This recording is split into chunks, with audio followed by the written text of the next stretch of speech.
तो जैसा कि पहले ही आपको पता होगा कि मैं वीडियो के टाइटल में ही लिख दिया हूँ कि ये गैस नहीं है, एक प्रकार का ब्रह्मास्त्र है ना। ये ब्रह्मास्त्र है, ब्रह्मास्त्र समझ रहे हैं ना, जो कभी खाली नहीं जाता है। तो बस यही है, ब्रह्मास्त्र है। और बस ये पूरा का पूरा मतलब जो गोधूली भाग 2 है ना, उसका पूरा का पूरा इसी में है। गोधूली भाग 2 है, वर्णिका या जो भी है, टोटल का टोटल इसी में है। अंत तक देख लेंगे एक बार, 1 से 2 बार देखें, इसके अलावा देखने का ज़रूरत ही नहीं है। बस पूरा हिंदी इसमें समाहित है। इस बार 100% यही आने वाले हैं, इसके अलावा कोई इसको आप काट नहीं सकते। ये 100% जो है सत्य है, ये 100% यही आने वाले हैं। पिछले साल भी यही बात बोला था और उसको रिपीट करके देख लीजिएगा कि यही था ही था। तो चलिए शुरू करते हैं। ये ब्रह्मास्त्र जो कि कभी खाली नहीं जाएगा, ये गारंटी इसी वीडियो का जितना रहेगा ना, वही इसी में का रहेगा। चलिए तो शुरू करते हैं। श्रम विभाजन जाति प्रथा के लेखक कौन है? तो बच्चों जानते हैं जैसे कि भीमराव अम्बेडकर, बाबा साहब भीमराव अम्बेडकर। अगला है, लेखक की दृष्टि में विडंबना की बात क्या है? तो जातिवाद के पोषकों की कमी नहीं है, यही सबसे बड़ी विडंबना की बात है। लेखक की दृष्टि में आदर्श समाज कैसा होना चाहिए? तो जिसमें स्वतंत्रता, समता, भ्रातृत्व का भाव हो, यही तो आदर्श समाज होना चाहिए, है ना। तो चलिए आगे देखेंगे। आगे देख लीजिए, जैसे देखिए इधर से उधर जो भी था, मतलब छांट करके एक एक वीडियो जो है, इसमें जो भी ऑब्जेक्टिव क्वेश्चंस है, कहीं कहीं से ला करके छांट करके ये कंप्लीट तैयार किया गया, बहुत ही स्ट्रगल के बाद कि यही मिलेगा ही, यही रहेगा ही। चलिए 20 के दांत शीर्षक कहानी के कहानीकार का नलिनी लोचन शर्मा। तो अगला देखेंगे, गिरधर लाल कौन? ये सब तो आप लोगों को याद ही है। गिरधर लाल जो है मदन के पिता, ठीक है ना। खोखा किसको कहते हैं? तो खोखा जो है कासू को, है ना। सेन साहब अपने पुत्र को क्या बनाना चाहते हैं? तो बिजनेसमैन या इंजीनियर, है ना। ये बिजनेसमैन या इंजीनियर। मदन की उम्र क्या थी बच्चों? तो ये तो आप लोग को पता है, पूरा का पूरा कंप्लीट जो है ऑफलाइन में ही मैं बता चुका हूँ, तो इसको जानते हैं आप। हाँ, तो मदन की उम्र जो है 5-6 साल, है ना। ये सब उम्र, जैसे खोखा की उम्र, मदन की उम्र, और इस मतलब बुक में पूरा देखेंगे, और बहादुर की उम्र, ये उम्र का एक रहना ही रहना तय है। तो चलिए अगले देखेंगे मदन की उम्र। उसके बाद देखिए, यहाँ देखिएगा, यहाँ बच्चों देखिएगा, ये क्या है कि कासू मदन के किस खेल में शरीक होना चाहता था? तो लट्टू नचा रहा था ना, लट्टू के खेल में वो शरीक होना चाहता था। मदन ने कासू के कितने दांत तोड़ डाले? क्लियर है, समझ में आ रहा है बच्चे? तो ये देखिए, हाँ, तो ये मदन ने कासू के 2 दांत तोड़ डाले। आगे देखेंगे, गिरधर लाल किसकी फैक्ट्री में किरानी था? किसके फैक्ट्री में काम कर रहा था? तो सेन साहब की फैक्ट्री में काम कर रहे थे। पूरा देखते हैं, ऐसे याद ही है लेकिन एक बार देख लीजिए। सेन साहब किसके व्यंग से ऐंठ कर रह गए? तो पत्रकार महोदय, है ना। तो यहाँ पर पत्रकार महोदय के व्यंग से ऐंठ कर रह गए। आगे देखेंगे, नलिन बिलोचन शर्मा, ये जन्म पूछा जाएगा। तो ये नलिन बिलोचन शर्मा का जो जन्म है 18 फरवरी 1916 को, है ना। ये जो कि शुरू में ही आपको बताया गया था। उसके बाद है, नलिन बिलोचन शर्मा का जन्म कहाँ हुआ था? तो बदरघाट पटना में। नलिन बिलोचन शर्मा के पिताजी का क्या नाम था? ये 2 बार पूछा जा चुका है बच्चे, देख लीजिए ध्यान। तो इनके पिताजी का नाम पंडित राम अवतार शर्मा और माँ का नाम रत्नावती शर्मा, है ना। ये बराबर पूछा जाता है। दृष्टिकोण किन की रचना? यही तो पूछा जाता है, दृष्टिकोण किन की रचना। तो बच्चे दृष्टिकोण, ये जो है नलिनी बिलोचन शर्मा का जो है रचना, लड़कियां क्या है? कठपुतलियां हैं। और किसे इस बात पर गर्व है? तो माता पिता को गर्व है। मोटर कार को किससे खतरा हो सकता था? तो खोखा से, अदर किसी से तो नहीं हो सकता था, इसी से, है ना। आगे देखेंगे अगला क्वेश्चन। तो सेन साहब ने किसे खूब फटकार लगाई? थी गिरधर लाल को, नौकर है, कितना भी फटकार लगा दीजिए। कौओं की जमात में शामिल होने के लिए कौन ललक गया? हंस कौओं की जमात में शामिल होने को ललक गया। मदन अक्सर किसके हाथों से पीटता था? तो अपने पिता के हाथों से पीटता था। अगला क्वेश्चन है, नलिन बिलोचन शर्मा की मृत्यु कब हुई? बच्चे देखिए कब। नलिन बिलोचन शर्मा की मृत्यु 12 सितंबर 1961 को। चलिए आगे देखेंगे, भारत से हम क्या सीखें कि रचनाकार कौन है? भारत से हम क्या सीखें कि रचनाकार कौन है? तो ये देखिए मैक्स मुलर महोदय। निर्वंश विद्या का संबंध किससे है? ये बराबर पूछा जाता है। तो निर्वंश विद्या का संबंध जो है मानव विज्ञान से है। वारेन हेस्टिंग्स भारत का गवर्नर जनरल था। आगे देखें, दारिस क्या है? तो दारिस सोने का एक प्राचीन कालीन सिक्का है। प्लेटो का संबंध किस देश से है? तो यूनान से है प्लेटो का संबंध। आगे देखेंगे बच्चे, आगे किसे वाराणसी के पास सोने के सिक्कों से भरा एक घड़ा मिला था वारेन हेस्टिंग्स को? आगे देखें, प्राचीनतम, कौन प्राचीनतम भाषा है? तो संस्कृत है, सारे भाषाओं की जननी। मैक्स मुलर की मृत्यु, तो मैक्स मुलर की मृत्यु जो है 28 अक्टूबर 1900 को। आगे देखेंगे, कामसूत्र किसकी रचना है? आगे देखेंगे, बहुत ही इंपॉर्टेंट है, कामसूत्र किसकी रचना है? तो वात्स्यायन की है। बराबर, सभी के सभी ऑफलाइन में मैं अंडरलाइन करवा दिया हूँ। हालांकि एक बार रिपीट कर लीजिए इस वीडियो को। शिक्षक का अर्थ होता है, जैसा कि आपको बताए थे, शिक्षक वो लोग नाखून पे जो है, नाखून को काटने की कला बड़ा ही महत्वपूर्ण थी, तो उसको बच्चे वो जो है शिक्षक या मोम का जो है प्रयोग करते थे, बहुत ही अच्छे से नाखून का जो है सजा संवार कर रखते थे। महाभारत क्या है? महाभारत तो आपको मालूम है, महाभारत एक प्रकार का पुराण है। किस देश के लोग बड़े बड़े नख पसंद करते थे? देखिए, ये भी अंडरलाइन में करवा दिया था। तो ये गौर देश के लोग बड़े बड़े नख पसंद करते थे। हिरोशिमा कहाँ अवस्थित है बच्चे? तो ये तो मालूम है, जापान। कौन छोटे नखों को पसंद कर? देखिए, गौर देश के लोग बड़े नखों को पसंद करते थे, और यहाँ पर छोटे नख कौन पसंद? तो छोटे नख दाक्षिणात्य के लिए। महावीर प्रसाद द्विवेदी का जन्म कब हुआ बच्चे? तो बताइएगा कौन होगा? तो महावीर प्रसाद द्विवेदी का जन्म 1907 में हुआ था। महावीर प्रसाद द्विवेदी का जन्म कहाँ हुआ था? ये तो आपको पता ही होगा, ये बलिया उत्तर प्रदेश में। कौन मनुष्य का आदर्श नहीं बन सकता है? तो बंदरिया, है ना। देवताओं का राजा किन्हें संबोधित किया? देखिए, देवताओं का राजा तो इंद्र को कहा जाता है। नख किसका प्रतीक है? तो पशुता का, है ना। पृथ्वीराज रासो किनका संपादन है? ये पूछता है, ये भूल जाइएगा आप, ऐसा देख लीजिएगा, पृथ्वीराज रासो किनका संपादन है? तो ये हजारी प्रसाद द्विवेदी का, है ना। आगे देखिएगा,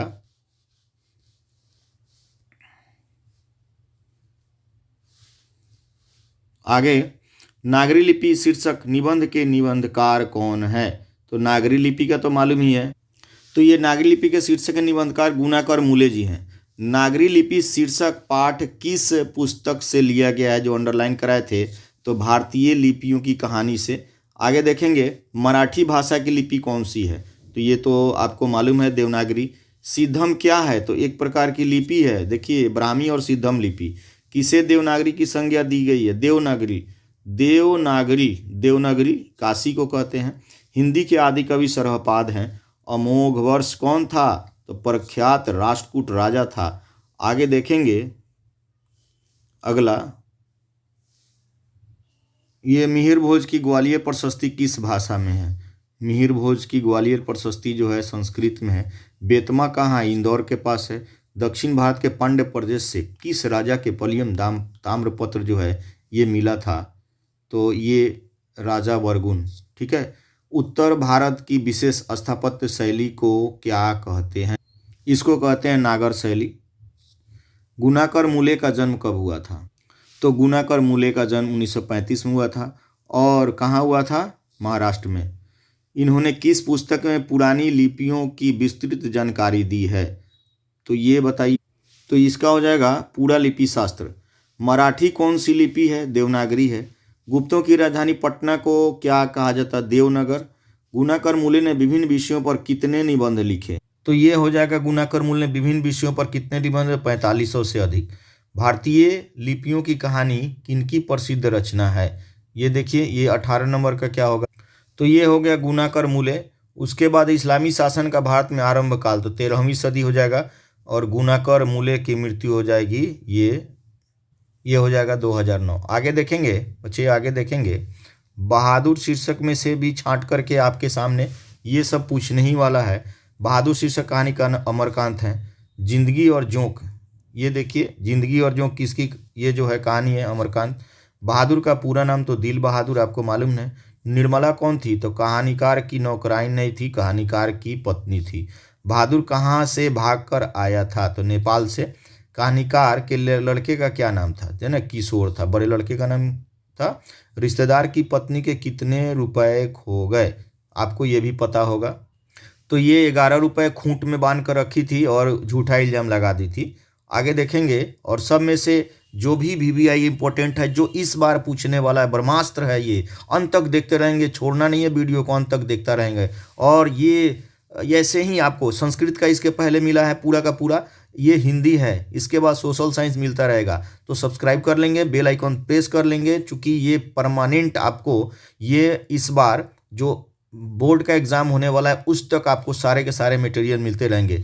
चलिए तो यहाँ से शुरू करते हैं। परंपरा का मूल्यांकन किसकी पुस्तक है? रामविलास शर्मा। देखिएगा, प्रगतिशील आलोचना का विकास होता है, कब होता है?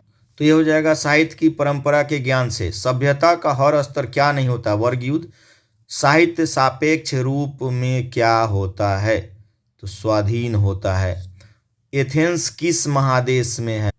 तो एथेंस यूरोप में है। बायरन किस भाषा के कवि हैं? अंग्रेजी। निराला की साहित्य साधना किनकी कृति है? तो रामविलास शर्मा की है। आगे देखेंगे बच्चे, आगे निराला की साहित्य साधना कितने खंडों में रचित की गई? तो ये हो जाएगा 3 खंडों में।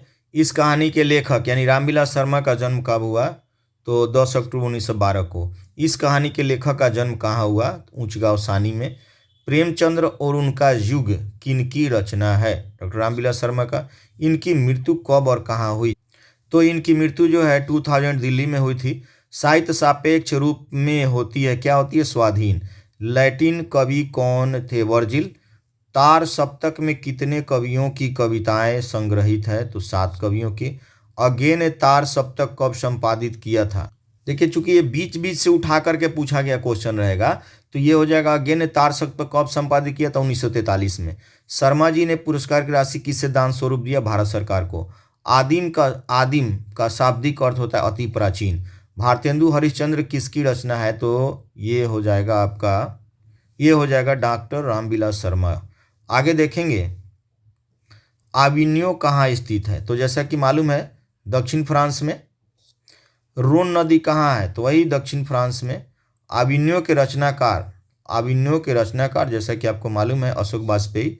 विलन्यो ला आविन्यो का अर्थ है नया, आविन्यो का नया है ना, ये हो जाएगा गांव। आगे देखेंगे, ला शत्रुज क्या है? ईसाई मठ है। आंद्रे ब्रेता क्या है? आंद्रे ब्रेता, ये आंद्रे ब्रेता कवि। आगे देखेंगे,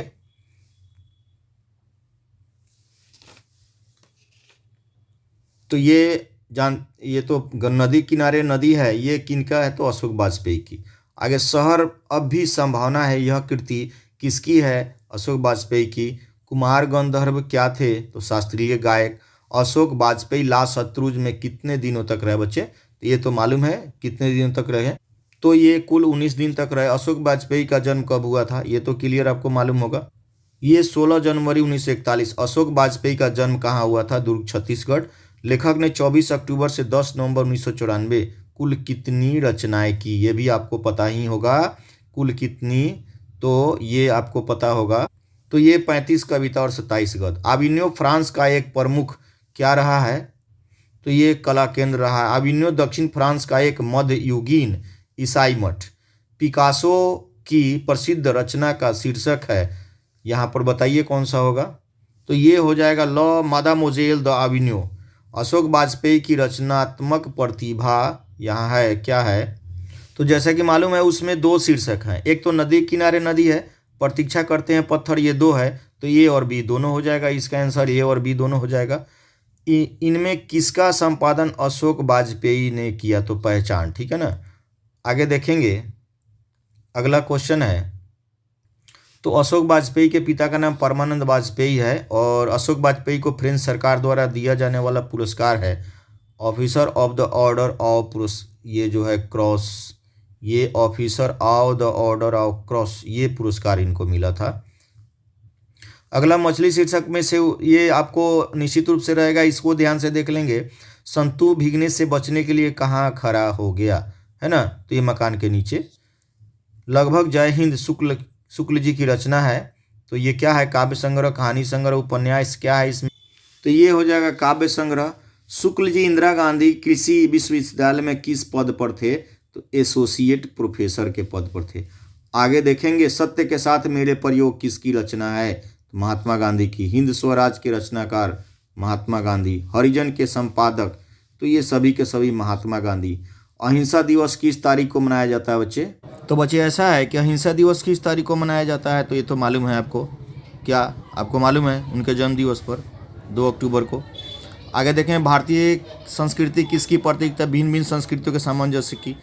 अगला देखेंगे, गांधी जी के अनुसार शिक्षा का माध्यम होना चाहिए, क्या होना चाहिए? हस्तकला। उदात्त का शाब्दिक अर्थ क्या होता है? तो उदात्त का शब्द बढ़िया होता है, हालांकि श्रेष्ठ लिखेंगे। महात्मा गांधी का निधन तो सबको मालूम है 30 जनवरी 1948 को। आगे देखें बच्चे, गुरु नानक की रचनाओं का संग्रह किसने किया था। देखिए सभी मिक्सअप है, ये पूछा ही जाएगा निश्चित रूप से। ब्रह्मास्त्र है बच्चे, अंश तक देखते रहेंगे बस। तो ये हो जाएगा गुरु अर्जुन देव। गुरु अर्जुन देव पांचवें गुरु। गुरु नानक की रचनाओं के संग्रह का क्या नाम है, तो ये आपको मालूम होगा, ये गुरु ग्रंथ साहब।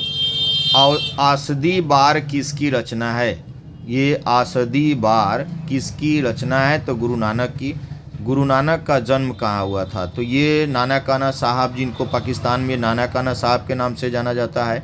रहीरास किसकी कृति है, तो ये गुरु नानक की। गुरु नानक किस भक्ति धारा के कवि हैं, तो ये निर्गुण भक्ति धारा के कवि हैं। आगे देखेंगे कौन सी कृति रसखान की नहीं है। सब में से मिक्सअप है बच्चे, देख लीजिएगा। तो नहीं है, यहाँ दिया है नहीं है, तो ये हो जाएगा प्रेम फुलवारी। चूँकि और सब है। किसने कहा था इन मुसलमान हरिजन पे कोटि हिंदू वारिये, ये किसने कहा था, भारतेंदु हरिश्चंद्र ने कहा था। मनमानिक में कौन सा अलंकार है, मनमानिक, तो ये हो जाएगा रूपक। और रसखान को किसने दीक्षा दी, गोस्वामी विठलनाथ। रसखान किस काल के कवि हैं, भक्ति काल के कवि हैं। आगे देखेंगे प्रेम वरण का अर्थ है क्या है, तो प्रेम वरण का अर्थ है प्रेम के रंग, बी। और माली मालिन, ये माली मालिन तो आपको मालूम है, माली मालिन द्वंद्व समास। उसके बाद है डॉक्टर विजेंद्र के अनुसार रसखान की मृत्यु कब हुई। ऐसे तो डिटेल में क्लियर नहीं है, फिर भी विजेंद्र के अनुसार रसखान की मृत्यु कब हुई, तो देख लीजिएगा, ये 1618 ईस्वी में। आगे देखेंगे घनानंद किस काल के कवि हैं बच्चे, तो घनानंद रीति काल के कवि हैं। उसके बाद सुजान सागर किसकी कृति है, तो घनानंद। किसे प्रेम के पीर का कवि कहा जाता है, घनानंद को। लाक्षणी मूर्तिमता और प्रयोग वैचित्र के कवि कौन है, घनानंद। रीति मुक्त कवि काव्यधारा के सिरमौर कवि घनानंद। घनानंद किस भाषा के कवि है बच्चे, तो ये ब्रजभाषी थे, ब्रजभाषा के कवि। आगे देखेंगे प्रेमघन किस युग के साहित्यकार थे। यहाँ देखेंगे प्रेमघन जी किस युग के साहित्यकार थे, तो ये जो है भारतेंदु युग के। उसके बाद जीर्ण जनपद किसकी कृति है, प्रेमघन जी का। उसके बाद स्वदेशी शीर्षक पाठ्य पुस्तक में संकलित कविता किस छंद में है, ये बताइए किस छंद में है, तो ये दोहा है। विदेशी से कवि का क्या तात्पर्य, तो ब्रिटेन। उसके बाद इनमें कौन नाट्य कृति है, बताइए तो कौन सा है, इनमें कौन सी नाट्य कृति है, तो ये हो जाएगा भारत सौभाग्य। प्रेमघन ने किस समाज की रचना की, रसिक समाज की। प्रेमघन का जन्म कहाँ हुआ था, ये तो मालूम होगा, तो ये मिर्ज़ापुर में। उसके बाद प्रेमघन का जन्म कब हुआ था, 1855 ईस्वी में। अगला है स्वदेशी के लेखक कौन है, तो प्रेमघन। प्रेमघन ने किस साहित्यिक पत्रिका का संपादन किया, नागरी नीरद। प्रेमघन की प्रसिद्ध नाट्य कृति कौन सी है, बताइएगा, तो ये हो जाएगा प्रयाग समागम। उस अगला है प्रेमघन ने इनमें से किस मासिक पत्रिका का संपादन किया, आनंद कादम्बनी। अगला देखिएगा प्रेमघन ने प्रमुख रूप से किस भाषा में काव्य रचना की, तो ब्रजभाषा में। पराधीन भारत में चारों वर्णों में किसकी चाह थी, तो ये दासवृत्ति। प्रेमघन की काव्य कृति है, इनमें से सभी है। उसके बाद अब्र नाम से इन्होंने किस भाषा में कविता की रचना की, तो उर्दू। कवि के अनुसार भारतीयों को क्या अच्छा लगने लगा है, तो ये सभी विदेशी चाल चलन, रहन सहन, विदेशी वेशभूषा सभी। कवि समाज की किस वर्ग की आलोचना करता है, किस वर्ग की आलोचना करता है, तो सुविधा भोगी। उसके बाद 1874 में इन्होंने किस समाज की स्थापना की, रसिक समाज की। प्रेमघन की मृत्यु कब हुई, है ना, 1922 में, है ना। भारत सरकार द्वारा उन्हें सम्मानित किया गया था पद्म विभूषण से। किसे सिंहासन खाली करने की बात कही गई है, किसे, बताइए किसे, ये तो आपको मालूम होगा। तो ये तो राजतंत्र को, सामंतवाद दोनों को, तो ए और बी दोनों हो जाएगा। दिनकर जी का निधन कब हुआ था, 24 अप्रैल 1974 को। आगे देखेंगे तो ये है यहाँ पर अज्ञेय का जन्म किस प्रदेश में हुआ? उत्तर प्रदेश में। जनरली तो उत्तर प्रदेश में ही होता है ना। अगला देखेंगे, कौन सी कृति अज्ञेय की नहीं है? अज्ञेय की नहीं है, यहाँ देखिए ये हो जाएगा मिलन यामिनी, ये नहीं है ना। ये सब तो है, ये नहीं है। उसके बाद है उत्तर प्रियदर्शी किस विधा की रचना है? तो नाटक है। उसके बाद हिरोशिमा किस देश में है? तो अच्छा कि मालूम है, जापान में। हिरोशिमा शीर्षक कविता में सूरज का प्रतीक अर्थ क्या है, ये बताइए। तो ये हो जाएगा अनुबंध। आगे देखिएगा, अज्ञेय की निबंध कृति है, कौन सी है इसमें से? तो ये हो जाएगा इनमें सभी, भवंती, त्रिशंकु, अंतरा सभी है। और अज्ञेय का काव्य संग्रह कौन सा है? तो इनमें से सभी है। हरी घास पर छन आंगन के पार, यानी कि ये सही है। अज्ञेय का निधन कब हुआ, है ना? सुमित्रानंद, ये बत्सायन अज्ञेय जी, सच्चिदानंद हीरानंद बत्सायन अज्ञेय जी का निधन कब हुआ, बताइए। ये 4 अप्रैल 1987। आकारों के आसपास कुंवर नारायण की कृति है, कहानी संग्रह है। कुंवर नारायण का समीक्षात्मक पहलू है आज और आज से पहले। वर्दी कौन सा कारक है? वर्दी कौन सा कारक है? तो ये हो जाएगा करण कारक। धूप कौन सा कारक है? तो ये हो जाएगा, ये अधिकरण हो जाएगा। आगे देखेंगे, ये हो जाएगा हमारी नींद शीर्षक कविता किस काव्य संग्रह से ली गई? दुष्चक्र में सृष्टा। वीरेंद्र डंगवाल किस दैनिक पत्र के संपादकीय सलाहकार हैं? अमर उजाला। इसी दुनिया में किसकी कृति है? वीरेंद्र डंगवाल की। कविता में देवी जागरण कहाँ हुआ था? गरीब बस्तियों में। कविता में किसका जीवन क्रम पूरा हुआ उल्लेखित किया गया है? तो मक्खी का। वीरेंद्र डंगवाल का जन्म कब हुआ था? तो ये हो जाएगा 5 अगस्त 1947 को। लेखक का जन्म कहाँ हुआ था? उत्तराखंड में। वीरेंद्र डंगवाल का काव्य संग्रह, ये जो है ए और बी दोनों होगा। अब हम जब नींद में होते हैं तब किसका जीवन चक्र पूरा हो जाता है? मक्खी का, है ना। वीरेंद्र डंगवाल की प्रारंभिक शिक्षा कहाँ से हुई थी? वीरेंद्र डंगवाल की प्रारंभिक शिक्षा, तो ये हो गया इनमें से सभी।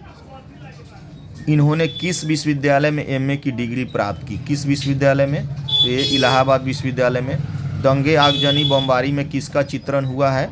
तो ये हो जाएगा आपका सामाजिक यथार्थ का। कविता के नए प्रतिमान ये हो जाएगा श्रीकांत वर्मा। टिहरी गढ़वाल कहाँ अवस्थित है? टिहरी गढ़वाल आपको उत्तराखंड में। वीरेंद्र डंगवाल को उपाधि दी गई, किस चीज़ की उपाधि दी गई? तो ये डी लिट की उपाधि दी गई। हमारी नींद कविता में कवि ने किसका उल्लेख किया है? तो ये हो जाएगा गरीब बस्तियों का। कवि हमें क्या सलाह देता है? तो ये हो जाएगा नींद से जगने की। अत्याचारी का शाब्दिक अर्थ क्या होता है? अत्याचारी का शाब्दिक अर्थ हो जाएगा आपका अन्यायी। देवी जागरण कौन सा कारक है? देवी का जागरण, का लगा हुआ है, तो ये हो जाएगा का। देवी का जागरण, तो ये हो जाएगा का लगा हुआ है इसमें, तो ये होगा कर्ता कारक। झगड़ा फसाद कौन सा है? तो ये द्वंद्व समास है।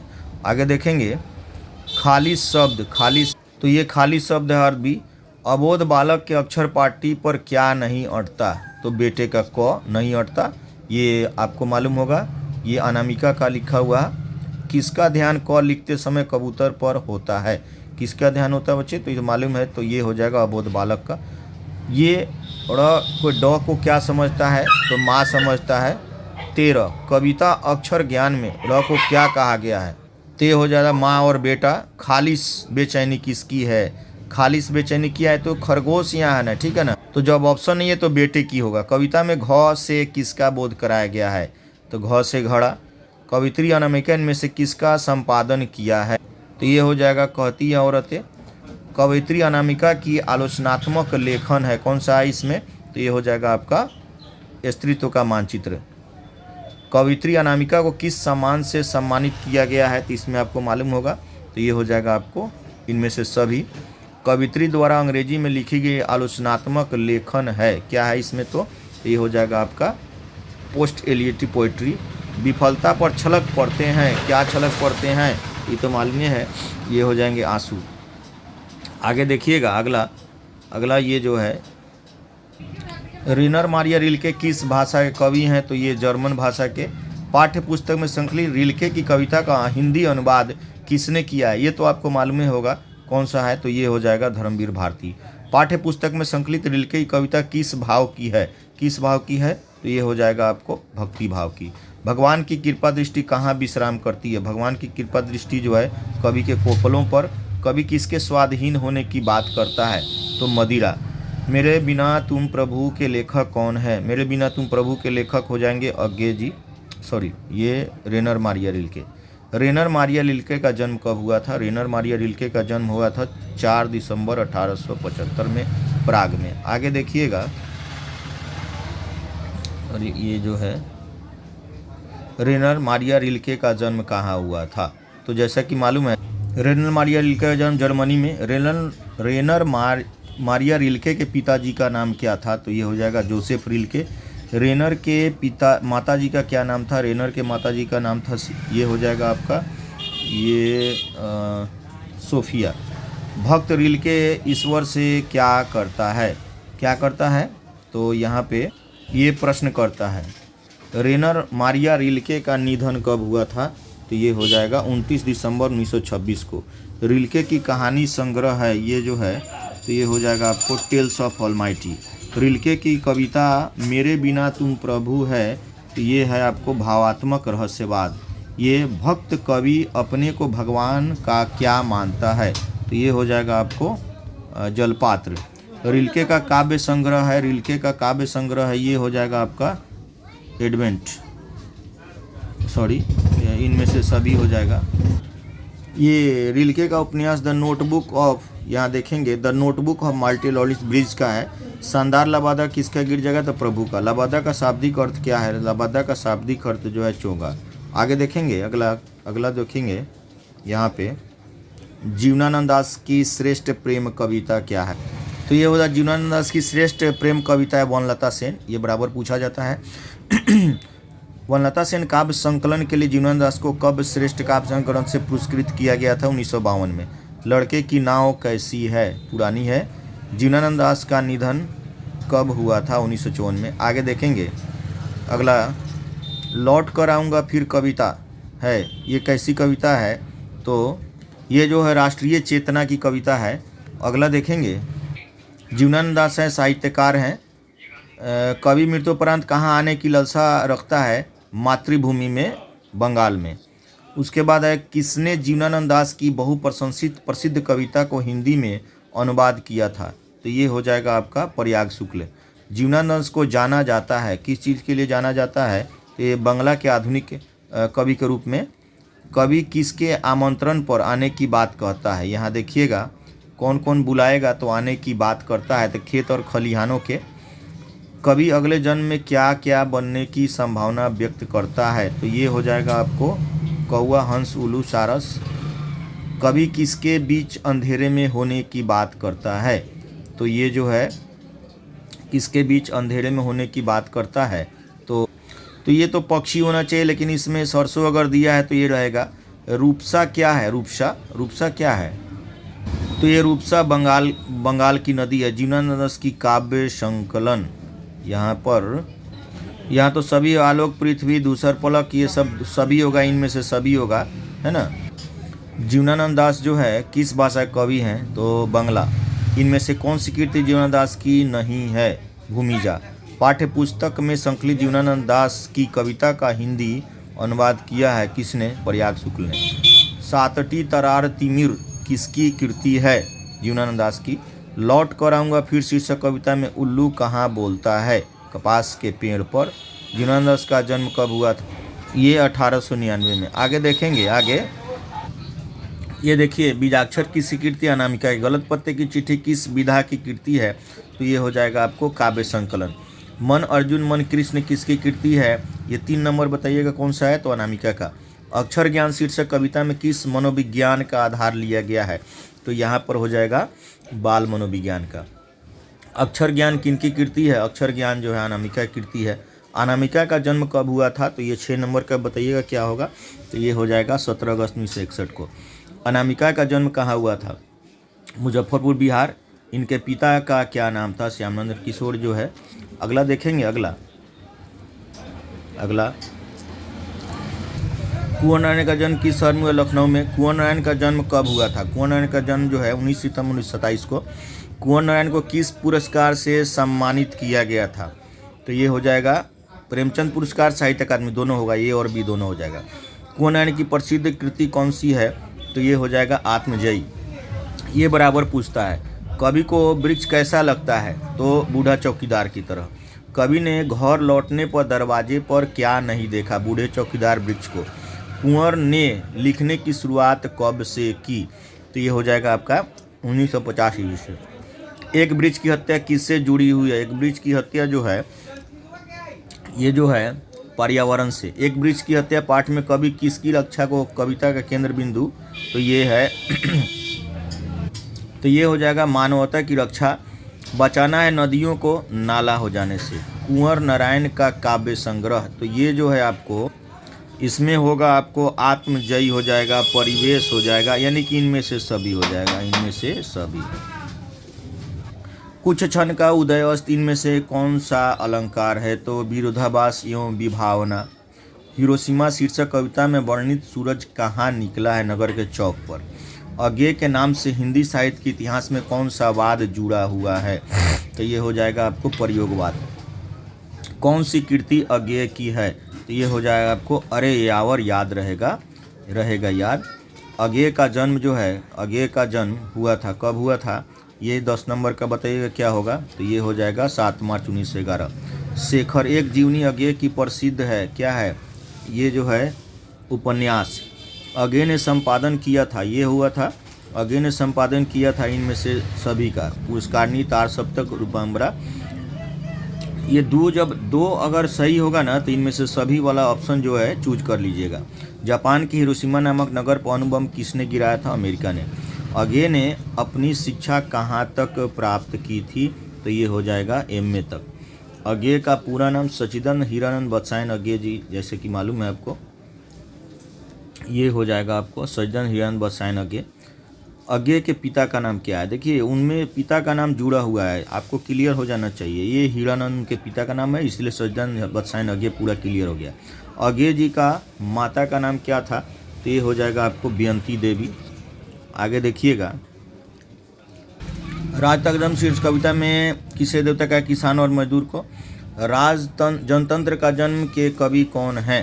तो रामधारी सिंह दिनकर हैं राष्ट्र कवि। दिनकर जी का जन्म कब हुआ था? तो ये हो जाएगा 23 सितंबर 1908 को। आगे देखेंगे दिनकर का जन्म कहाँ हुआ था? तो बिहार में, जैसा कि मालूम ही है, सिमरिया, बेगूसराय, बिहार। इनकी प्रारंभिक शिक्षा कहाँ से हुई थी? तो प्रारंभिक शिक्षा जो है ये जो है गांव से ही हुई थी। दिनकर किस रचना में कर्ण के नायक बनाया गया था? दिनकर की किस रचना में कर्ण को नायक बनाया गया था? तो ये हो जाएगा रश्मिरथी में। इनकी रचना रश्मिरथी, ध्यान दीजिएगा। मिट्टी की ओर कैसी कृति है? मिट्टी की ओर कैसी कृति है? तो ये हो जाएगा रसवंती, नहीं गद्य है। दिनकर की प्रमुख काव्य कृति है, दिनकर की प्रमुख काव्य कृति है, इनमें से सभी होगा, रेणुका, कुरुक्षेत्र, रसवंती सब है। दिनकर की गद्य कृति है, ये बताइएगा वट पीपल, ये जो है, नहीं इनमें से सभी। दिनकर की डायरी, अर्धनारीश्वर सब, तो ये नहीं होगा। इनमें से किस लेखन के लिए साहित्य अकादमी पुरस्कार से सम्मानित किया गया था दिनकर जी को? संस्कृति के 4 अध्याय बराबर पूछता है। दिनकर ने अपनी पढ़ाई कहाँ तक की थी? दिनकर जी ने अपनी पढ़ाई कहाँ तक की थी? तो बीए ऑनर्स। दिनकर किस कॉलेज के हिंदी विभाग अध्यक्ष के रूप में रहे थे? तो ये हो जाएगा आपको लंगट सिंह एलएस कॉलेज ये लंगट सिंह कॉलेज भागलपुर। ये बताइएगा उर्वशी किसकी कृति है? उर्वशी जो है ये दिनकर जी की है कृति। आगे देखेंगे दिनकर को साहित्य अकादमी पुरस्कार किस कृति से मिला था? तो ये हो जाएगा संस्कृति के 4 अध्याय। दिनकर को ज्ञानपीठ पुरस्कार किस रचना से प्राप्त हुआ था? तो ये हो जाएगा आपको उर्वशी। दिनकर किस विश्वविद्यालय के उप कुलपति बनाए गए थे? तो ये हो जाएगा आपका भागलपुर विश्वविद्यालय। दिनकर ने जनतंत्र का जन्म शीर्षक कविता में दूधमुही शब्द का प्रयोग किसके लिए किया था? है ना, तो हो जाएगा जनता के लिए। आगे देखेंगे अगला, ये पंत का जन्म कब हुआ था? तो ये हो जाएगा 1900 में। उसके बाद पंत का जन्म कहाँ हुआ था? तो ये होगा कौसानी, अल्मोड़ा में। पंत ने महाकाव्य लिखा था, ये हो जाएगा आपको ये लोकायतन। पंत के पिताजी का क्या नाम था? तो ये गंगादत्त पंत। आगे देखें इनके माता का क्या नाम था? तो ये सरस्वती देवी। पंत ने 1916 में किस शीर्षक से कविता लिखी थी? तो ये हो जाएगा गिरजे का घंटा। अगला देखिएगा, गंगा जमुना को कवि ने किसके रूपक के रूप में प्रस्तुत किया है? तो ये हो जाएगा भारत माता की दो आँखों। तरुल तल निवासिनी के माध्यम से कवि ने भारत के निवासियों को कैसा चित्रण किया है? तो ये हो जाएगा ये दीनता। आगे देखिएगा, शरदेंदु का शाब्दिक अर्थ क्या होता है? शरद ऋतु का चंद्रमा। क्रंदन का अर्थ होता है रोना। उसके बाद देखिएगा, तप संयम कौन सा समास है? तप और संयम, है ना, तो ये हो जाएगा द्वंद्व समास। पंत की मृत्यु कब हुई? पंत की मृत्यु जो है ये 29 दिसंबर 1977 को। सुमित्रानंद पंत किस युग के कवि हैं? तो छायावाद युग के। पंत को किस रचना पर ज्ञानपीठ पुरस्कार मिला था? तो ये हो जाएगा आपको चिदम्बरा से। भारत माता शीर्षक पर गीत पंत के किस काव्य संकलन से लिया गया है? तो ये हो जाएगा आपको ग्राम्या से। ये सब इम्पोर्टेंट है, 100% ये जो है पूछे जाने वाले सभी के सभी है। उसके बाद ग्राम्या काव्य संकलन कविताओं पर किसका प्रभाव है ना है? तो ये यथार्थवाद का। प्रकृति का सुकुमार कवि किसे कहा जाता है? तो प्रकृति के सुकुमार कवि जो है ये पंत जी को कहा जाता है। ये भी पूछा जाता है। भारत माता के संबंध में क्या सही है? तो ये हो जाएगा ग्रामवासिनी। सरबिंदु हासिनी कौन है? तो ये हो जाएगा आपको भारत माता। गीता प्रकाशिनी किसके लिए प्रयुक्त किया गया है? तो भारत माता के लिए। आगे देखेंगे, घनानंद किससे प्रेम करते थे? सुजान नामक नर्तकी से। उसके बाद घनानंद प्रेम के कवि हैं, पीर के। मुगल बादशाह मोहम्मद शाह रंगीले के यहाँ काम करते थे। ये जो है मीर मुंशी का काम करते थे। परहित के लिए देह कौन धारण करता है? तो बादल। कवि अपने आंसुओं कहाँ पहुँचाना चाहता है? तो सुजान के आंगन में। निस्वार्थ भाव से निश्चल होकर अपने को समर्पित कर देना किसका कथन है? तो ये हो जाएगा आपको घनानंद का। घनानंद की महत्वपूर्ण रचना है, घनानंद की महत्वपूर्ण रचना है सुजान सागर। घनानंद ग्रंथावली का संपादन किया था, ये किया था विश्वनाथ मिश्र। घनानंद की कीर्ति का आधार है, ये हो जाएगा सुजान सहित और घनानंद कवि दोनों है। मोह असुवन ही लय वर्षों में किसी बात कही गई है? तो ये जो है यहाँ पर हो जाएगा विरह वेदना की। घनानंद के अनुसार प्रेम का मार्ग कैसा होता है? तो घनानंद के अनुसार प्रेम का मार्ग सीधा और सरल होता है। कौन प्रेम कर सकते हैं? तो ये निष्कल और निष्कपट जो होंगे वही निष्कपट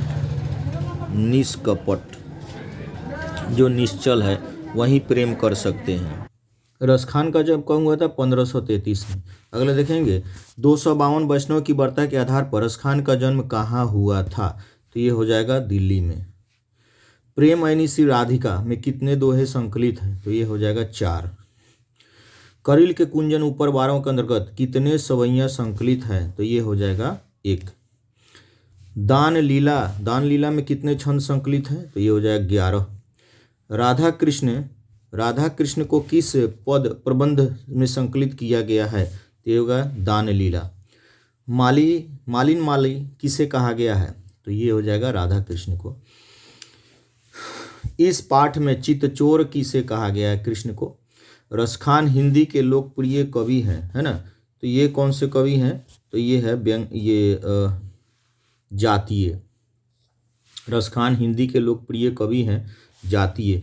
स्वयं विठलनाथ ने रसखान को कहाँ दीक्षा दी थी? तो पुष्टि मार्ग में। आगे देखिए, रसखान ने श्री कृष्ण का लीला गान किस में किया है? तो ये हो जाएगा सवैयों में। आधुनिक काल के साहित्यकार हैं, कौन है आधुनिक काल के साहित्यकार? भारतेंदु हरिश्चंद्र। आगे देखेंगे, गुरु नानक का जन्म कहाँ हुआ? 1469 में। उसके बाद गुरु नानक का जन्म कहाँ हुआ है? तलवंडी, लाहौर, पाकिस्तान में।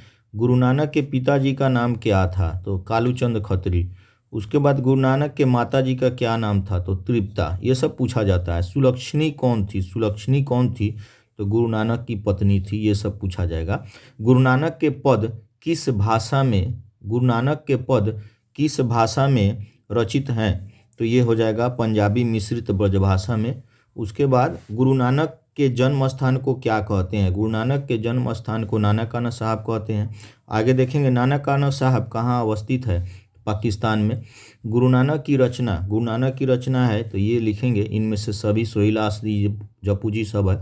गुरु नानक ने किन्हें सम्मान दिया है तो ये हो जाएगा आपको स्त्री को। उसके बाद कौन पहले संत हैं जिन्होंने विदेशी आक्रमणकारियों के विरुद्ध में आवाज़ उठाया था तो ये गुरु नानक हैं। अगला देखेंगे आगे गांधी जी के अनुसार शिक्षा सहायक होती है इन सभी के विकास में, ये सभी के विकास में शिक्षा सहायक होती है। शेक्सपियर किस भाषा के कवि हैं तो अंग्रेजी के। टॉल्स्टॉय किस देश के साहित्यकार थे, टॉल्स्टॉय किस देश के साहित्यकार थे तो रूस के। उसके बाद शिक्षा और संस्कृति के लेखक कौन है तो महात्मा गांधी। महात्मा गांधी का जन्म कब हुआ था तो बच्चे ये तो सब कोई जानते हैं, 2 अक्टूबर 1869 को। महात्मा गांधी का जन्म कहाँ हुआ था तो गुजरात में हुआ था, काठियावाड़ में। यंग इंडिया क्या है तो यंग इंडिया जो है यह जो है एक पत्रिका है। शेक्सपियर को किस रूप में जाना जाता है तो ये हो जाएगा आपको कवि और नाटककार दोनों के रूप में, ए और बी दोनों हो जाएगा। गांधी जी ने बच्चों को किस ढंग से तालीम देने की भरसक कोशिश की थी तो अहिंसक प्रतिरोध। आगे देखेंगे गांधी जी वकालत की पढ़ाई के लिए कहाँ गए थे तो लंदन गए थे। उसके बाद जो है ये गांधी जी दक्षिण अफ्रीका कब तक रहे, मतलब कब से कब तक तो 1893-1914 तक। गांधी जी के 2 हथियार थे, सत्य और अहिंसा, है ना, तो ये हो जाएगा अहिंसा और सत्याग्रह, यहाँ लिख देंगे अहिंसा, सत्य और अहिंसा, या सत्याग्रह भी होगा, सत्याग्रह, ठीक है ना। आगे देखेंगे कुलसुम कौन थी, यहाँ ध्यान दीजिएगा। तो कुलसुम हलवाइन थी, जिसका आपको मालूम है ना, ये कौन सा कचौड़ी आपको मालूम है ना, कचौड़ी खाया करते थे कुलसुम हलवाइन की, है ना। तो यह देखेंगे अगला, बिस्मिल्लाह खां के पिताजी का कहाँ शहनाई बजाते थे तो मंदिर में, है ना। उसके बाद मतलब ड्योढ़ी पर, जहाँ की मंदिर की बात बता रहे हैं। शाहने की उपाधि किसे दी गई है, शाहने की उपाधि जो है शहनाई को दी गई है, यानी कि शाह का मतलब हुआ बादशाह, सभी सुशीरवादों का बादशाह। उसके बाद देखेंगे बिस्मिल्लाह खां के बड़े भाई का क्या नाम था तो शमशुद्दीन। आगे देखिए यतीन्द्र मिश्र का जन्म हुआ था कहाँ पे, कब हुआ था 1977 में। यतीन्द्र मिश्र का जन्म कहाँ हुआ था तो ये हो जाएगा अयोध्या, उत्तर प्रदेश में। आगे 15 नंबर, यतीन्द्र मिश्र ने किस अर्धवार्षिक परीक्षा का संपादन किया था तो ये हो जाएगा आपका, ये हो जाएगा साहित्य। ये बिस्मिल्लाह खां के खानदान का कोई भी सदस्य किस दिन शहनाई नहीं बजाता था तो मुहर्रम के दिन। बिस्मिल्लाह खां को किस चीज़ का बुखार था, फिल्म देखने का। उसके बाद यदा कदा किस लेख के काव्य संग्रह है तो ये हो जाएगा यतीन्द्र मिश्र का। आगे देखेंगे बिस्मिल्लाह खां को बालाजी मंदिर में शहनाई बजाने पर कितना मेहनताना मिलता था तो ये होगा 8 आना। यतीन्द्र मिश्र को किस पुरस्कार से सम्मानित किया गया था बच्चे तो ये हो जाएगा, इनमें से सभी होगा, राजा ऋतुराज सम्मान, भारत भूषण अग्रवाल पुरस्कार, ये सभी के सभी इनको मिला हुआ था। आगे देखेंगे अगला, बिस्मिल्लाह खां के बचपन का क्या नाम। बिस्मिल्लाह खां के बचपन का नाम था अमीरुद्दीन। बिस्मिल्लाह खां के परदादा का नाम क्या था तो ये हो जाएगा उस्ताद सलाद हुसैन, सालर हुसैन होता था, सलाद लिखा हुआ है। बिस्मिल्लाह खां के मामा का क्या नाम था तो ये हो जाएगा सादिक हुसैन। अगला देखेंगे बिस्मिल्लाह खां का जन्म कहाँ हुआ था तो ये हुआ था आपको डुमराव, बिहार में। रसूलन बाई और बतूलन बाई के बारे में तो आपको मालूम ही है। रसूलन बाई एक गायकी बहनें थी, रसूलन बाई, बतूलन बाई। सुलोचना कौन थी तो सुलोचना अभिनेत्री थी उस समय की, जिसका फिल्म ये देखा करते थे। पक्का महाल क्या है तो पक्का महाल जो है काशी विश्वनाथ से लगा हुआ एक इलाका है, जहाँ ये आइसक्रीम खाया करते थे। बिस्मिल्लाह खां का निधन कब हुआ तो ये 2006 में हुआ था, है ना। आगे देखेंगे मछली शीर्षक कविता का है, किसको घर में मछली गोश्त बनाना अच्छा नहीं लगता था, है ना, तो ये माँ को। आगे देखेंगे घर में घुसे तो साले के हाथ पर तोड़कर बाहर फेंक देना किसने कहा था, है ना। ये किसने कहा था तो पिताजी ने कहा था नरेन के लिए। संतु मछली लेकर क्यों भागा, कुएं में डालने के लिए। ये देखिए ये कौन सा होगा, कुएं में डालने के लिए, क्या ये कुएं में डालने के लिए उनकी हार्दिक अभिलाषा थी। पिताजी ने किसको मारा था, पिताजी ने दीदी को मारा था। भग्गू सत्तू के पीछे क्यों भागा था? तो ये हुआ मछली छीनने के लिए, मछली छीनने के लिए। आगे देखेंगे विनोद कुमार शुक्ल का जन्म कब हुआ था? तो ये हो जाएगा 1 जनवरी 1937 को। आगे विनोद कुमार शुक्ल का जन्म कहाँ हुआ था? तो राजनांदगांव छत्तीसगढ़ में हुआ था। उसके बाद लेखक निराला सृजन पीठ में अतिथि साहित्यकार के रूप में कब से कब तक रहे? तो ये हो गया 1994 से 1996 तक। शुक्ल जी की कहानी संग्रह ये है पेड़ पर कमरा, जो बराबर पूछा जाता है। लेखक को दयावती मोदी कवि शिखर सम्मान से कब सम्मानित किया गया? तो ये हो जाएगा 1997 में। मरी हुई मछली की आंख में नजर नहीं आ रही थी, क्या परछाई? आगे देखेंगे मछली शीर्षक कहानी विनोद कुमार शुक्ल, ये जो है मछली शीर्षक कहानी कहानीकार विनोद कुमार शुक्ल के किस कहानी संग्रह से ली गई है? तो ये ली गई है महाविद्यालय से। उसके बाद पिताजी ने बाजार से कितनी मछलियाँ खरीदी थी? तो ये 3। परिवार का नौकर का नाम क्या था? है ना, परिवार के नौकर का क्या नाम था? तो भग्गू। नरेन कौन था? तो दीदी का प्रेमी। मोहरा क्या? मोहरा मालूम है ना? तो मोहरा नदी, बड़ी नदी। कहानीकार के छोटे भाई का नाम? तो संतू। ठीक है ना। आगे देखेंगे नटरंग पत्रिका का संबंध किससे है? रंगकर्म से। पंडित बिरजू जी महाराज का जन्म कब हुआ था? तो ये हो जाएगा 4 फरवरी 1938 को। कहाँ हुआ था, कैसे हुआ था, ये डिटेल आपको, ये किस अस्पताल में हुआ था, क्लियर आपको मालूम है। बिरजू महाराज के पिता क्या थे? बिरजू महाराज के पिता जो है प्रसिद्ध नर्तक थे। उसके बाद बिरजू महाराज को प्रारंभिक नृत्य की शिक्षा किनसे प्राप्त हुई? पिताजी से। लखनऊ में उनकी मुलाकात किनसे हुई थी? कपिला जी से। किस उम्र में बिरजू महाराज नृत्य कला में पारंगत हो गए थे? तो 8 वर्ष की उम्र में। बिरजू महाराज की पहली शिष्या थी रश्मि बाजपेयी। मस्का का शाब्दिक अर्थ, मस्का का शाब्दिक अर्थ जो है ये देखेंगे, ये हो जाएगा मक्खन लगाना। किसने शास्त्रीय नृत्य कला को गति और चमक प्रदान की थी? तो ये हो जाएगा आपको बिरजू महाराज। बिरजू महाराज के किस उम्र के पड़ाव पर उनके पिताजी की मृत्यु हो गई थी? तो 9 वर्ष की उम्र में। बिरजू महाराज को संगीत भारती से जोड़ने में किनका योगदान था? तो कपिला जी। बिरजू महाराज की कितने संतानें थी? तो 2 संतानें थी, 2। आगे देखेंगे आगे बिरजू महाराज हैं नर्तक। बिरजू महाराज साक्षात्कार किसने लिया था? रश्मि बाजपेयी ने। उसके बाद बिरजू महाराज का जन्म कहाँ हुआ था? ये हो गया लखनऊ में। उसके बाद पंडित बिरजू महाराज किस लड़के को डांस सिखाते थे? सीताराम बगला। आगे इनमें कौन पंडित बिरजू महाराज की शिष्या नहीं थी? अनुराधा। ये नहीं थी, ये सब तो थी, शाश्वती, दुर्गा, रश्मि बाजपेयी थी। पंडित बिरजू महाराज की गुरुआइन कौन थी? तो ये तो उनकी माँ थी। शंभू महाराज बिरजू महाराज के कौन थे? शंभू महाराज बिरजू महाराज के चाचा थे। उसके बाद बिरजू महाराज को संगीत नाटक अकादमी जो पुरस्कार प्राप्त हुआ कब हुआ था?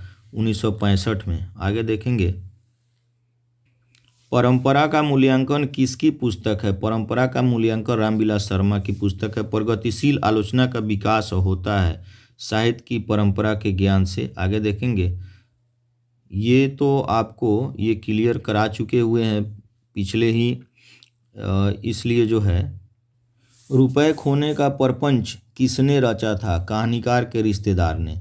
बहादुर कौन था? तो नौकर। कहानी के लेखक अमरकांत का जन्म कब हुआ था? 1925 में। आगे देखें अमरकांत का जन्म कहाँ हुआ था? बलिया, उत्तर प्रदेश में। मौत का नगर किस लेखक की कहानी संग्रह है? तो ये हो गया अमरकांत का। आगे देखेंगे अमरकांत को किस कहानी लेखन के लिए पुरस्कृत किया गया था? तो डिप्टी कलेक्टरी के लिए। उसके बाद है इनमें से किस पुरस्कार से पुरस्कृत किया गया था अमरकांत को? तो साहित्य अकादमी पुरस्कार से। निर्मला आंखों पर क्या रख कर रोने लगी? तो ये आंखों पर आंचल रख के रोने लगी। किसने बहादुर को डंडे से पिटाई कर दी? किसने बहादुर को डंडे से पिटाई कर दी? तो ये हो जाएगा किशोर ने। नाश्ता पानी के बाद बातों की क्या छनने लगी? तो जलेबी। लेखक के घर में किसका नितांत आवश्यकता थी? नौकर की। बहादुर ने लेखक की पत्नी निर्मला को किस रूप में देखता था? किस रूप में देखता था? तो माँ के रूप में। जहाँ प्रतिष्ठा नहीं वहाँ क्या रहना? तो ये हो जाएगा, यह बात किसके मन में उत्पन्न? बहादुर के मन में उत्पन्न हुई। आगे देखेंगे, काशी हिंदू विश्वविद्यालय द्वारा हजारी प्रसाद द्विवेदी को कौन सी उपाधि दी गई? ज्योतिषाचार्य की उपाधि दी गई। आगे देखेंगे, हजारी प्रसाद द्विवेदी कब पद्म भूषण की उपाधि से सम्मानित किया गया? उन्हें कब? तो 1957 में। उसके बाद अशोक के फूल किसकी रचना है? अशोक के फूल जो है किसकी रचना है? तो ये सुमित्रानंदन पंत की रचना है। हजारी प्रसाद द्विवेदी की मृत्यु कब और कहाँ हुई थी? तो 1979 में दिल्ली में हुई थी। आगे देखेंगे बच्चे, ये जो है सभी के सभी आप एक बार नहीं 2 बार रिपीट कर लीजिएगा, 2 बार जरूर रिपीट कर लीजिएगा, इसको कंप्लीट कर लीजिएगा। और नाखून क्यों बढ़ते हैं के निबंधकार कौन? आचार्य हजारी प्रसाद द्विवेदी। आचार्य हजारी प्रसाद द्विवेदी ने साहित्य के किस विधा में लेखन नहीं किया था? कहानी में। अगला देखेंगे कि कौन सी रचना हजारी प्रसाद द्विवेदी की नहीं है? तो माटी की मूर्ति। द्विवेदी जी ने निर्लज अपराधी किसे कहा है? नाखून को। आगे देखेंगे, शाहनामा का रचना काल। शाहनामा का रचना काल जो है ये होगा 10वीं 11वीं सदी। मुंडा किस देश की जाति है? तो मुंडा जो है भारत की है। संस्कृत का अग्नि शब्द लैटिन के किस रूप में मिलता है? तो ये हो जाएगा इग्निस। इग्निस हो जाएगा। सर विलियम जोन्स ने भारत की यात्रा कब की थी? 1783 में। आगे देखेंगे, भारत से हम क्या सीखें पाठ जो है, भारत से हम क्या सीखे पाठ में नया सिकंदर विशेषण किसके लिए प्रयुक्त हुआ है? युवा अंग्रेज अधिकारी के लिए। प्रयत्न मानव का अर्थ, प्रयत्न मानव का अर्थ जो है प्राचीन मानव। हॉकर्स थे, कौन थे हॉकर्स? एक मिनट, हॉकर्स जो थे हॉकर्स, ये हॉकर्स थे आपका वनस्पति वैज्ञानिक थे। मैक्स मुलर का जन्म कब हुआ था? मैक्स मुलर का जन्म 6 दिसंबर 1823 में। मैक्स मुलर का जन्म कहाँ हुआ था? डेसाउ जर्मनी में। मैक्स मुलर के पिता का नाम क्या था? मैक्स मुलर के पिता का नाम था विल्हेल्म मूलर। मैक्स मुलर को वेदांतियों का वेदांती किसने कहा था? तो ये हो जाएगा स्वामी विवेकानंद ने। कालिदास रचित मेघदूतम का पदानुवाद किसने किया था? तो मैक्स मुलर महोदय ने। आगे देखेंगे, आर्थिक पहलू से भी जाति प्रथा हानिकारक है। उसके बाद है खाली जगह पेशे का दोष पूर्ण निर्धारित करती है, तो जाति प्रथा। उसके बाद जाति प्रथा भारत में बेरोजगारी का एक प्रमुख और प्रत्यक्ष दोनों होगा, ये आंसर सही होगा। मूक नायक क्या है? तो मूक नायक जो है पत्रिका है। डॉक्टर भीमराव अम्बेडकर की मृत्यु, डॉक्टर भीमराव अम्बेडकर की मृत्यु जो है ये 1956 दिल्ली में। आगे देखेंगे, आगे लेखक बेरोजगारी का प्रमुख और प्रत्यक्ष कारण किसे मानते हैं? तो ये हो जाएगा जाति प्रथा को। आगे है, डॉक्टर अम्बेडकर की दृष्टि में भाईचारे का वास्तविक रूप कैसा होना चाहिए? दूध और पानी के मिश्रण की तरह। उसके बाद 6 नंबर में डॉक्टर भीमराव अम्बेडकर का जन्म कब हुआ था? तो ये 14 अप्रैल 1891 में। डॉक्टर भीमराव अम्बेडकर का जन्म कहाँ हुआ था? तो ये हो जाएगा महू मध्य प्रदेश में। डॉक्टर अम्बेडकर ने किस पत्रिका का संपादन किया था? बहिष्कृत भारत। डॉक्टर अम्बेडकर ने किस पत्रिका से बहिष्कृत भारत? भारतीय संविधान की निर्माता के रूप में हम किन्हें जानते हैं? भीमराव अम्बेडकर को। डॉक्टर अम्बेडकर का वांगमय हिंदी के कितने खंडों में प्रकाशित हो चुका है? 21 खंडों में। ये उसके बाद है, आधुनिक सभ्य समाज कार्यकुशलता के लिए किसे आवश्यक मानता है? श्रम विभाजन को। आगे देखेंगे, डॉक्टर भीमराव अम्बेडकर के पिता का क्या नाम था? ये हो जाए रामजी सकपाल। डॉक्टर भीमराव अम्बेडकर के माता का क्या नाम था? तो ये होगा भीमाबाई। आगे डॉक्टर अम्बेडकर ने पीएचडी की उपाधि कब धारण की थी? तो 1916 में। The caste in India their mechanism किनकी रचना है? तो डॉक्टर भीमराव अम्बेडकर की। ये जो है और भी इनकी जो बुक है उसको देख लीजिएगा, है ना। तो उन बुकों को, चूँकि भीमराव अम्बेडकर ने अंग्रेजी के कई पुस्तकें लिखी, उसके बारे में भी आप लोग जरूर से देख लीजिएगा। वो गारंटी इसमें से पूछा जाता है ना। एनिहिलेशन ऑफ कास्ट वगैरह ये सब देख लेंगे, ठीक है ना। हाँ, तो एक बार और मैं बोल दे रहा हूँ, ये जो है 100% श्योर यही रहेंगे बच्चे, तो ध्यान दीजिएगा। ये जो है आपके इस बार के हिंदी बिहार बोर्ड के टोटल यही क्वेश्चन रहेंगे, इसको ध्यान से देख लीजिएगा। इसके अलावा दूसरा नहीं का 100% जो है गारंटी मैं दे रहा हूँ। ये पूरा एक बार 2 बार देख लीजिएगा, ऐसा कीजिएगा कॉपी कलम लेकर के, और एक बार पूरा देख लेने के बाद दूसरे बार में आंसर जो है खुद जो है कॉपी पर लिखते जाएंगे और उसको मिला लीजिएगा कि हाँ कितने सही हो पा रहे हैं। बहुत सारा है, पूरा चैप्टर का एक्सप्लेनेशन के साथ आपको ऑब्जेक्टिव मैं क्लियर करा दिया हूँ। तो चलिए इतना ही के लिए। और इसके बाद सोशल का आपको मिलेगा, सोशल साइंस का टोटल एक ही बार में मिलेगा, हिस्ट्री का एक बार में, भूगोल और लोकतांत्रिक अर्थशास्त्र का। जब इतना ही तक आपको पूरा का पूरा, उसके बाद एक एक मटेरियल आपको मिलते जाएंगे। तो इसको चैनल को सब्सक्राइब कर लेंगे और बेल आइकन प्रेस कर देंगे।